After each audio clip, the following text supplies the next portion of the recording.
জীবনে টাকা পয়সা আসবে এবং যাবে, কিন্তু আমরা আমাদের লাইফ উপভোগ যদি না করি তাহলে সেটা জীবনের সবথেকে বড় মিস্টেক হয়ে যাবে। আমাদের চতুর্দিকে রয়েছে সৌন্দর্যের সমাহার। তো সেই সৌন্দর্য উপভোগ করার জন্য আজকেও কিন্তু আমরা চলে আসছি Padma river view restaurant and cafe হাউসে। এই জায়গাটা এত বেশি সুন্দর আর এত বেশি মনোরম, যেখানে গেলে ফিরে আসতে মনেই চায় না। আসসালামু আলাইকুম এভরিওয়ান। আজকে কিন্তু আমরা যেখানে আসছি সে জায়গাটা হচ্ছে আমাদের সবারই পরিচিত, কিন্তু এখানে ভিউটা হচ্ছে লাখ টাকার, মানে হাজার হাজার টাকা দিয়ে মানুষ যেটা সমুদ্রের কিনারে ভিউ পায়, আমরা হচ্ছে বাসার পাশেই আমাদের ঘরের কোনায় যে সৌন্দর্য রয়েছে সেটাই কিন্তু এরকম লাখ টাকার বেশি। তো বলছিলাম আমাদের সবার পরিচিত জায়গা ডাকবাংলোর কথা। এখানেই নদীর কিনারে ছোট্ট একটা রেস্টুরেন্ট হচ্ছে Padma river view restaurant and cafe house. জায়গাটাতে দুইটা ফিল পাওয়া যায়, একটা হচ্ছে সাজেকের আর একটা হচ্ছে কক্সবাজারের। তো আমরা যখন ওটার ভিতরে বসলাম, জায়গাটা এত সুন্দর একটা ফিল দিচ্ছিল, মনে হচ্ছে আমরা সাজেকে কোনো পাহাড়ের উপরে সুন্দর একটা জায়গায় বসে আছি যেখানে বাতাস বইছে। আবার যদি বাইরের দিকে তাকাই তাহলে মনে হচ্ছে যে বাইরেই সমুদ্র, এই যেন কক্সবাজারেই বসে আছি আমরা। ঘুরে ঘুরে খোলা আকাশের নিচে উড়ে বেড়ানোটাই হচ্ছে এখন নেশায় পরিণত হয়েছে আমার। তো এই যে পদ্মা রিভার ভিউ রেস্টুরেন্টের একটা ফটো বুথ, সেখানে গিয়ে যদি দুইটা ছবি না তুলি তাহলে হয় নাকি। তো আমরা বন্ধুবান্ধব যারা ছিলাম সবাই ওখানে গিয়ে ছবি তুলতেছিলাম আর হচ্ছে খুব ভালো একটা আনন্দ নিচ্ছিলাম, আর মনে করছিলাম আসলে এই সময়গুলো খুব শীঘ্রই অতীত হয়ে যাবে। তো সেই বিষয়ে বক্তব্য দেওয়ার জন্য ক্যামেরাকে আমি সামনের দিকে ডাকলাম, যে ক্যামেরা নিয়ে তুই আমার দিকে চলে আয়, আমরা একটু আসলে এই পুরনো অতীত হয়ে যাবে যে অতীত বিষয়গুলো সেগুলো একটু পর্যালোচনা করি। আসলে পর্যালোচনার কোনো বিষয় না, আমরা হচ্ছে এই যে ঘোরাফেরা করতেছি, এই যে সময় অতিবাহিত করতেছি, এগুলো মানে চোখের পলকেই সময়টা চলে যাচ্ছে, আর হচ্ছে আমরা অনুধাবন করতে পারতেছি আসলে জীবন থেকে এত মূল্যবান সময়, এত সোনালী সময়, সোনালী অতীত হতে যাচ্ছে আর কি। এটা খুবই দুঃখজনক, আমরা সবাই দুঃখ প্রকাশ করেছিও বটে। তারপরে আসলে ঘুরতে হবে, প্রচুর ঘুরতে হবে।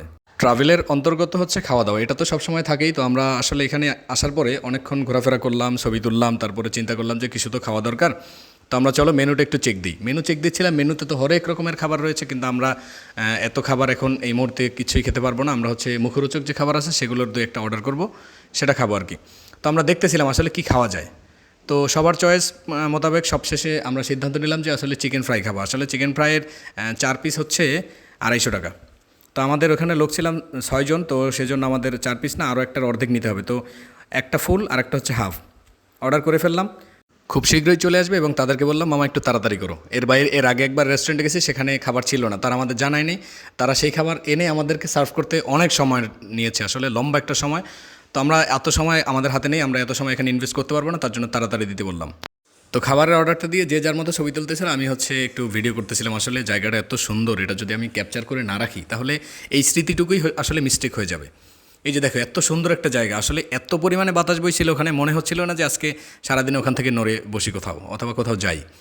প্রথমত রেস্টুরেন্টটা একটু উপরে হওয়াতে সাজেকের ফিল পাচ্ছিলাম, আর দ্বিতীয়ত বাইরে যখন তাকাচ্ছিলাম ক্যামেরা নিয়ে তখন মনে হচ্ছে যে আমি কোথাও সমুদ্র সৈকতের পাশেই বসে আছি, যেমন ধরো কক্সবাজার হতে পারে কিংবা কুয়াকাটা সমুদ্র সৈকত হতে পারে। আসলে এই যে ভিউটা, এটা কিন্তু আমরা লাখ টাকার ভিউ, অনেক দূর দূরান্ত থেকে ছুটে আসা মানুষ এরকম ভিউ উপভোগ করার জন্য আসে। আমরা ছুটে যাই কক্সবাজার, ছুটে যাই সাজেক, ছুটে যাই কুয়াকাটা সমুদ্র সৈকত অথবা বান্দরবন, তারপরে অ্যাটসেট অনেক সুন্দর জায়গা, কিন্তু আমাদের ঘরের পাশে যে সৌন্দর্য জায়গা রয়েছে সেটা কিন্তু আমরা তেমন কদর করি না, তেমন মূল্যায়ন করি না। তো এখানে দেখো অনেক মানুষ ঘুরতে আসছে, বাচ্চারাও ঘুরতে আসছে, কলেজ ফাঁকি দিয়ে হয়তো বা আসবেই বা না কেন। এই জায়গাটা যে এত বেশি সুন্দর, এই সৌন্দর্য উপভোগ করার জন্য দূর দূরান্ত থেকে ছুটে আসে মানুষ। আকাশটা মেঘাচ্ছন্ন, বইছে শীতল বাতাস, যার কারণে অসম্ভব সুন্দর একটা সময় উপভোগ করেছি আমরা, আর সুন্দর একটা জায়গা উপভোগ করেছি। আসলে আমাদের আশেপাশে যারা আছে সবাই এই জায়গাটার কথা জানে, এই জায়গার বিষয়ে সবাই অবগত আছে, সবাই জানে, সবাই বললেই সবাইকে বুঝতে পারে আসলে যে ডাকবাংলো মানেই হচ্ছে সৌন্দর্যের অপূর্ব এক লীলা খেলা। এখানে নদী যেমন সুন্দর, প্রাকৃতিক বৈচিত্র্য তেমন সুন্দর, চতুর্দিকে সৌন্দর্য অসাধারণ। তো গল্প করতে করতে আমাদের কাঙ্ক্ষিত অর্ডারকৃত খাবার কিন্তু চলে আসছে। আমরা খাবারের জন্য মোটেই প্রস্তুত ছিলাম না, আসলে আমরা প্রথমেই বুঝতে পারছিলাম ছোট একটা রেস্টুরেন্ট, তো খাবারটা তেমন মনে হয় ভালো নাও হতে পারে। তো যেই কথা সেই কাজ, দেখো আমরা যেটা অর্ডার করছিলাম আসলে সেরকম কিছুই না। এখানে চিকেন ফ্রাই ঠিক আছে, বাট চিকেন ফ্রাইটা কিন্তু আমাদের মন খুশি মোটেই করতে পারেনি।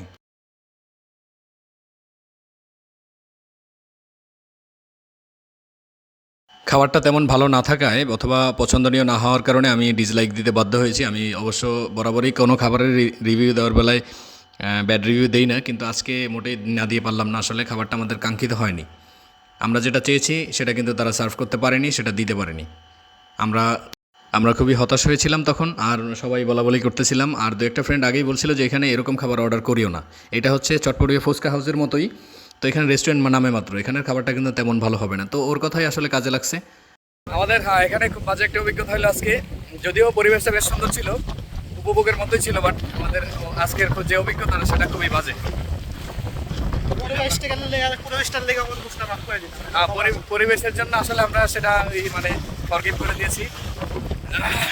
জায়গাটা সুন্দর তো, আর এই যে প্রাকৃতিক যে হাওয়া মানে প্রাকৃতিক যে বাতাস সেটার দাম অনেক বেশি, যার কারণে আমরা সেটা ভুলে গেছি। আসলে আমরা যে একটা লস প্রজেক্টে ছিলাম সেটা ভুলে গেছি।